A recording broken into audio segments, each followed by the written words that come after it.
Hey guys, it's Cece here, and in today's video I'm going to teach you how to create the wrap knot.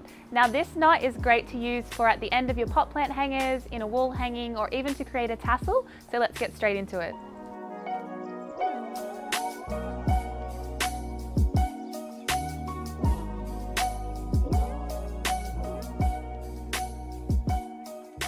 I also have a free downloadable PDF guide. It's called the Decorative Knots Bible, and in there it has step-by-step instructions on how to create the wrap knot, as well as a lot of other fun knots that you can use for your macrame projects. So the wrap knot is used in your macrame projects to bunch a group of cords together, and essentially you do this by wrapping another cord around the group of cords that you're wanting to work with. I really love this knot. It's a super magic knot, and you'll see what I mean a little bit later in the video. So the length of string that you need to create the wrap knot will really depend on what kind of wrap knot you're trying to create. The more strings that you're trying to bunch together, obviously the longer the string will be, and then if you're just creating a really small wrap knot, you'll only need a smaller cord. For a good rule of thumb, I would say about 1 meter length is always pretty safe.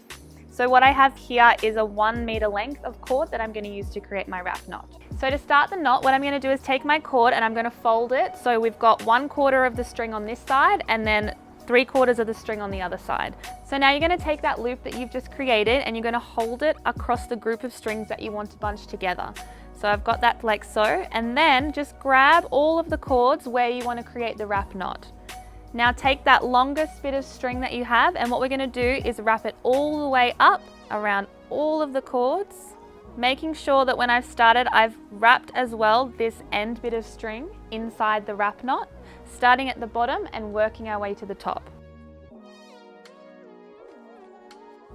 until you have something that will look a bit like this. So you'll have a short bit of cord here, you'll have a loop that's kind of sticking out the top of your knot, and then you'll have another bit of string coming out from underneath the wrap knot. What we're going to do is take this end of the string and feed it through the loop like so, and then kind of pull that tight. Then we're going to take that other bit of string down the bottom and we're going to slowly pull on that, and you'll notice that the loop at the top will start to disappear inside your wraps. Keep pulling on that until you've got something that looks like this, and then what we're going to do is cut the strings on both the top and the bottom, and you've formed your neat wrap knot. Now you need to be careful with this step. If you pull too far and pull it all the way in and through, it'll actually pop out the other end like that, and you don't want that. You can see what I mean about this knot being kind of magic in the way that the ends of the work disappear inside the wraps, and it really does create a neat finish.